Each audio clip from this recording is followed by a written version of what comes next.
में जल संकट को लेकर एक प्रेस कॉन्फ्रेंस हुई है। आपका एक बड़ा आरोप है कि शिप्रा जल आवर्धन योजना की बावजूद नर्मदा जी पर आज भी हम आश्रित थे और शहर आज भी प्यासा है बावजूद।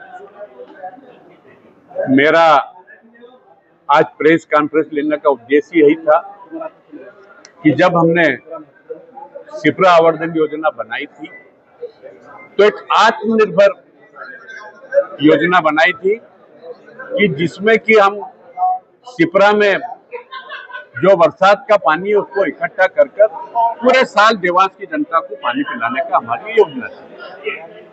क्योंकि उस योजना को हमारे शासन के बाद शासन बदलते समय उस योजना को पूर्ण रूप से बदल दिया गया और आज उसी का परिणाम है कि देवास की जनता फिर से त्राहिमाम पानी के लिए हो रही है।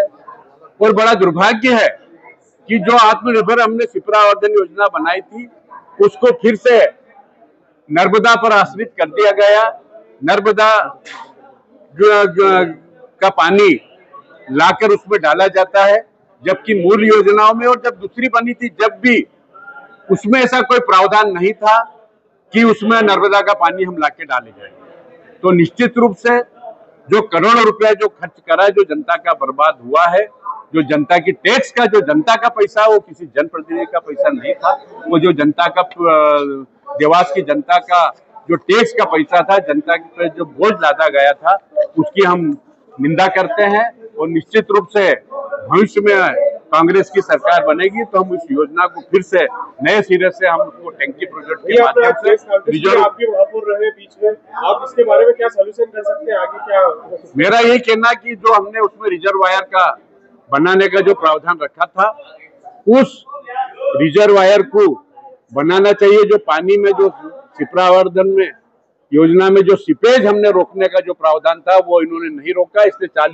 35 से 40% जो है सीपेज हो रहा है। उसी के कारण जो है आज हम देवास की जनता को पानी नहीं मिल रहा, तो हम उसको रोकने का उसको पूरा प्रावधान करेंगे। देवास के इसमें कहीं ना कहीं लेट हो गया बताने में इस चीज को। नहीं, मैंने 2008 में बता दिया था, मैंने 2008 में बता दिया था, लेकिन उस समय भी देवास की जनता ने जो है उसके बाद भी हम यहाँ के जनप्रतिनिधि ने उस बात को नहीं माना था। मैंने 2008 में चेता दिया था कि ये योजना गलत बन रही है, लेकिन जनप्रतिनिधि ने नहीं माना और लगातार देवास की जनता चुन रही है, तो हमको भी तो मानना पड़ रहा है ना। कि आप लोग विपक्ष में बैठे हुए हैं तो आप क्या डायरेक्ट उनसे सत्ता पक्ष के लोगों से क्या लेटर बाजी करेंगे या किस तरह की? नहीं, मेरा तो आप